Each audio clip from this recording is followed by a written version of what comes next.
Assalamualaikum warahmatullahi wabarakatuh. Perkenalkan, kami dari kelompok 3, kelas IT 303 Penyedia Informatika Universitas Siber Asia akan mempresentasikan dan menjelaskan terkait hasil proyek Sistem Manajemen Perpustakaan pada database Postgres di PG Admin 4. Sebelumnya, terima kasih kepada dosen pengajar Pujian Ramadhana Hasaltin Eskom Mkom. Kami dari kelompok 3 atas nama Mas Datul Imami, Sabrina Zula Wahidah, dan Muhammad Aji Pamungkas.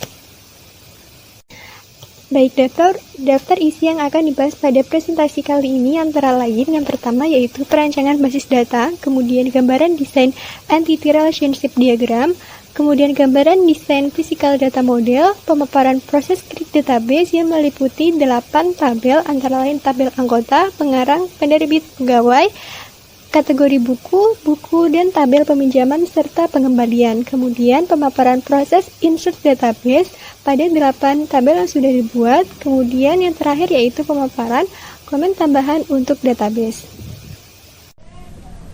1.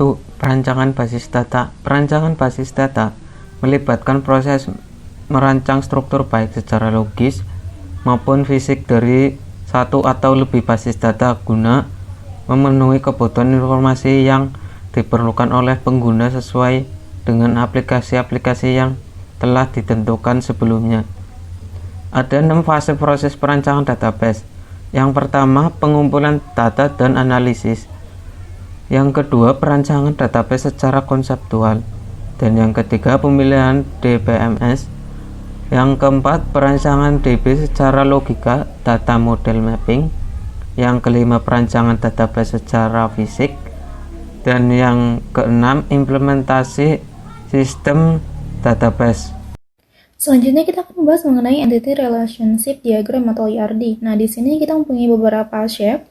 Ada persegi panjang, lalu ada belah ketupat, sama ada lingkaran. Nah, untuk yang persegi panjang ini, dia merepresentasikan entitas. Nah, di sini kita mempunyai beberapa entitas. Ada entitas anggota, pengarang, penerbit, buku, peminjaman, pegawai, pengembalian, dan kategori buku. Lalu untuk yang shape belah ketupat ini, dia merupakan relationship. Nah, dia relationship ini menggambarkan gimana entitas saling terkait satu sama lain. Misalnya nih, di sini ada hubungan antara entitas peminjaman dan entitas anggota. Nah, dapat dinyatakan sebagai anggota melakukan peminjaman seperti itu. Lalu yang ketiga, di sini ada shape lingkaran. Yang lingkaran ini merupakan atribut. Nah, di atribut ini dia kita punya atribut ada yang primary key, lalu ada yang foreign key, lalu ada yang atribut biasa. Nah, untuk yang foreign key dia merupakan dia yang tulisannya itu di bold hitam sama di garis bawahin. Lalu untuk yang foreign key dia cuma di garis bawahin aja, nggak di bold seperti itu. Misalnya untuk entitas buku di sini primary key-nya ID buku, lalu untuk foreign key-nya ada ID pengarang, ID DCC, dan ID penerbit. Berikut adalah gambaran desain Physical Data Model yang merupakan model yang merepresentasikan tabel yang terstruktur termasuk nama kolom, tipe data kolom, primary key, foreign key, dan relationship yang menghubungkan satu tabel dengan tabel lainnya. Jadi di sini ada 8 tabel yang saling berhubungan yang dihubungkan dengan adanya satu primary key dalam satu tabel yang menjadi foreign key di tabel lainnya. Begitu juga termasuk hubungan antar tabel, one to many, money to money, ataupun sebaliknya. Di sini contohnya pada tabel pegawai memiliki relationship money to money dengan tabel peminjaman. Satu pegawai bisa melayani banyak peminjaman, kurang lebih seperti itu, dan berikut adalah gambaran tabelnya. 4. Pemaparan proses implementasi create database. Nah, kita akan membuat create tabel anggota, pengarang, penerbit, pegawai. Create tabel anggota. ID underscore anggota, integer primary key. Nama underscore anggota, varchar 25. No underscore telepon, varchar 15.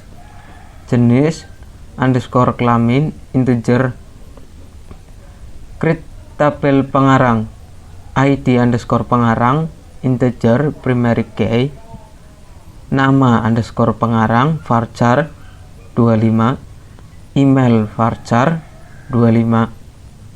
Create tabel penerbit ID underscore penerbit integer primary key, nama underscore penerbit varchar 40, kota underscore penerbit varchar 40.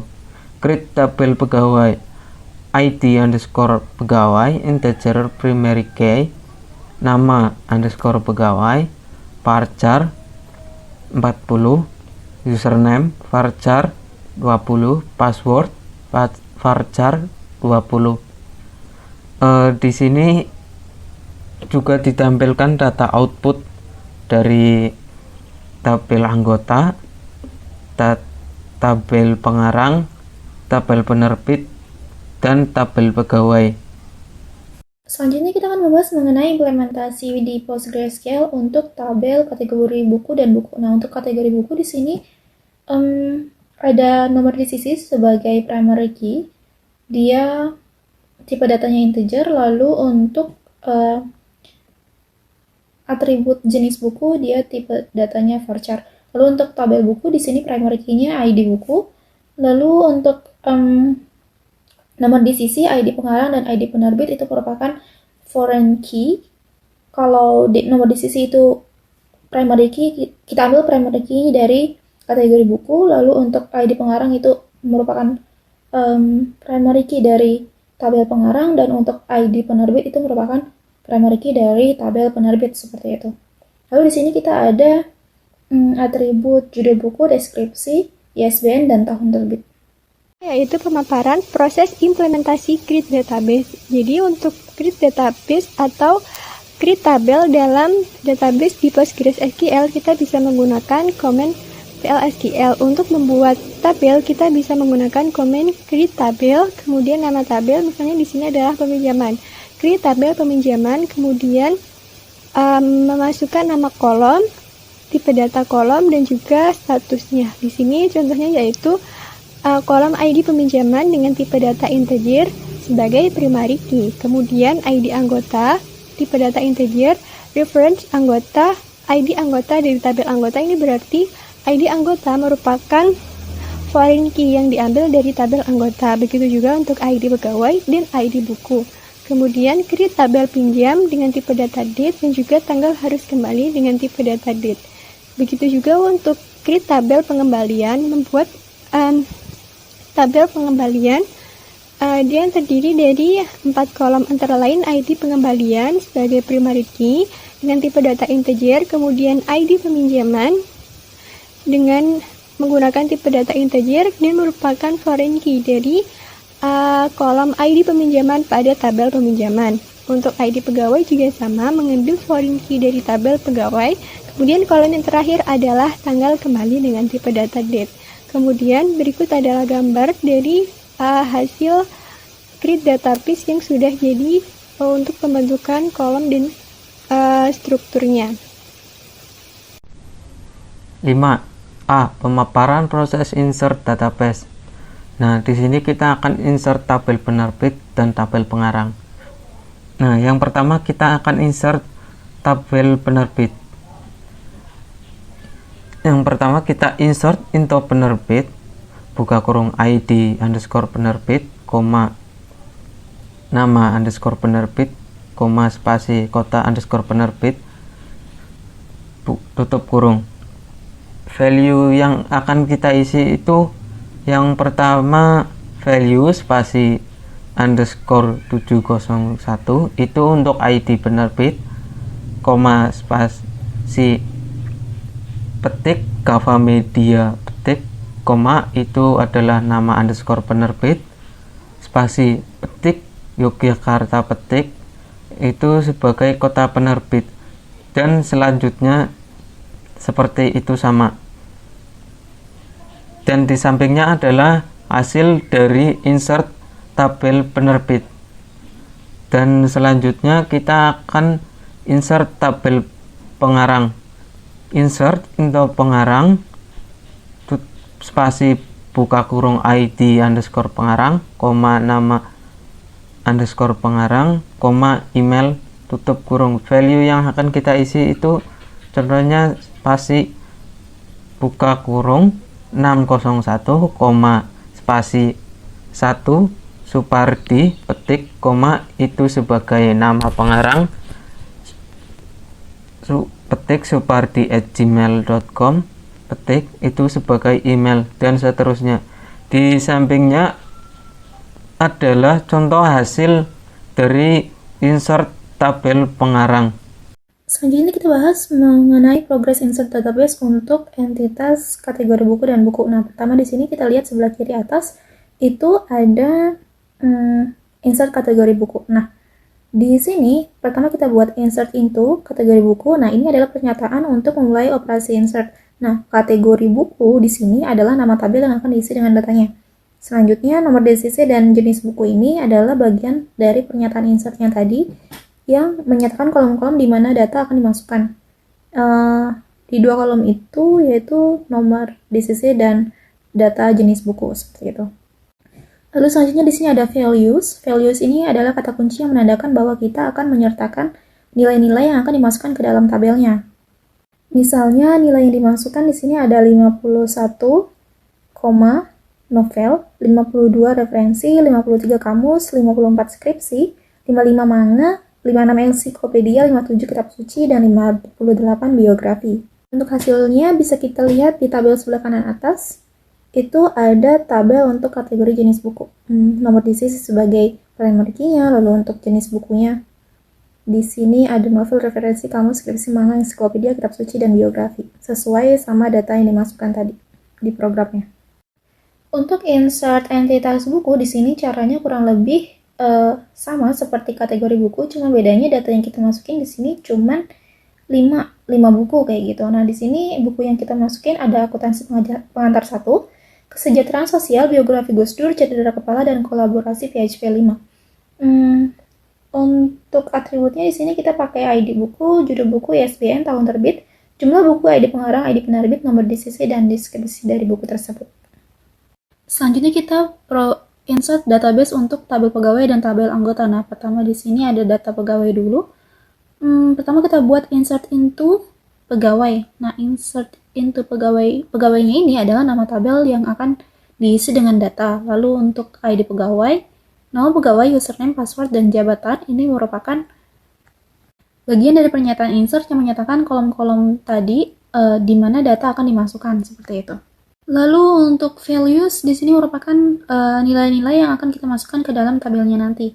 Nah, untuk data pegawai kita di sini menggunakan anggota kelompok kita. Pertama di sini ada Kak Sabrina Zulfa, lalu ada Mas Sudah Telimami, dan Aji Pamungkas. Atribut yang digunakan ada ID pegawai, nama pegawai, username, password, dan jabatan. Selanjutnya untuk tabel anggota, cara penulisan programnya hampir sama seperti di tabel pegawai, tapi data yang kita input itu berbeda. Di sini nama anggotanya ada Taufik Rahmanu, Marsudiana, dan Yeni Anita. Untuk atributnya kita menggunakan ID anggota, nomor telepon, jenis kelamin, dan alamat. Baik, berikutnya yaitu pemaparan proses insert database. Jadi tadi sesudah berhasil dibuat, selanjutnya yaitu menginputkan data pada tabel ini. Jadi sebelumnya untuk tabel peminjaman, kita mengambil beberapa foreign key dari ID peminjaman, ID anggota, ID pegawai, dan ID buku. Maka harus dipastikan bahwa tabel tersebut sudah berisi. Jadi yang untuk membuat atau memasukkan data, kita menggunakan command insert into nama database peminjaman, kemudian memasukkan semua nama kolom secara urut, yaitu ID peminjaman, ID anggota, ID pegawai, tanggal pinjam, tanggal harus kembali, dan juga ID buku. Kemudian values yaitu untuk memasukkan data tersebut sesuai dengan urutan dari nama kolom yang ada pada atas ini. Jadi misal ID peminjamannya yaitu 311, kemudian ID anggota diambil dari ID anggota yaitu 201. Jadi harus dipastikan bahwa ID anggota ini benar sudah ada pada tabel anggota. Kemudian ID pegawai yang melayani 1, kemudian tanggal pinjam 11/2/2024, tanggal harus kembali 21/2/2024, dan ID buku yang dipinjam adalah 801. Begitu juga untuk insert ke tabel pengembalian dengan command insert into pengembalian, kemudian memasukkan nama dari masing-masing kolom secara urut, yaitu ID pengembalian, ID peminjaman, tanggal kembali, dan ID pegawai. Kemudian values yaitu ID pengembalian 411, kemudian ID peminjaman ini mengambil dari data yang ada pada tabel peminjaman sebagai foreign key. Jadi di sini 311 berarti sesuai dengan yang ada pada tabel peminjaman. Kemudian tanggal kembalinya 22/2024 dengan selanjutnya yaitu ID pegawai. Dan berikut adalah gambaran dari hasil data yang sudah berhasil dimasukkan pada tabel peminjaman dan juga tabel pengembalian. Berikut adalah pemaparan beberapa komen tambahan untuk database yang ditemui saat melakukan proses pembuatan database secara keseluruhan. Yang pertama, untuk menampilkan output, kita menggunakan perintah select, kemudian tanda bintang from nama database. Jadi misal di sini select from tabel peminjaman, kemudian sama juga untuk saat kita ingin melihat output dari tabel pengembalian, maka select bintang from pengembalian. Seperti itu. Kemudian untuk menambahkan kolom alamat di tabel anggota. Misal tabel anggota sudah dibuat tapi kita lupa untuk menambahkan kolom alamat, maka kita bisa menggunakan komen alter tabel, kemudian nama tabel yaitu anggota, kemudian add kolom, nama kolom yang akan ditambahkan alamat dengan tipe data varchar 100. Dan kita bisa execute command ini pada pgadmin, kemudian memperbarui tipe data menjadi varchar 250. Jadi misal tipe data kolom sudah dibuat tapi tipe datanya kurang ternyata saat implementasi. Jadi kita bisa menggunakan command alter tabel, alter kolom, deskripsi dengan tipe data yang baru. Kemudian menghapus kolom ID penerbit di tabel buku, kita bisa menggunakan alter tabel buku drop kolom ID penerbit. Maka kolom ID penerbit akan dihapus dari buku untuk case-case tertentu. Kemudian memperbarui data alamat dari ID anggota di tabel anggota. Nah, jadi misalnya pada tabel anggota sudah dimasukkan datanya tetapi alamatnya salah, maka kita bisa memperbarui dengan update nama tabel anggota, kemudian set yang ingin diperbarui adalah tabel kolom alamat sama dengan hasil yang akan diperbarui where ID anggota 202. Jadi akan memperbarui alamat pada ID anggota 202 di tabel anggota. Kemudian menghapus data buku di tabel buku. Jadi misal ada buku yang sudah tidak ada atau tidak tersedia atau sudah tidak ada lagi di perpustakaan, kita bisa menghapus dengan cara menjalankan komen delete from buku where ID buku sama dengan 11. Baik, berikut tadi adalah presentasi dari kelompok kami terkait implementasi sistem manajemen perpustakaan pada pgadmin 4 menggunakan query di database Postgres. Kurang lebihnya mohon maaf. Sekian, wassalamualaikum warahmatullahi wabarakatuh.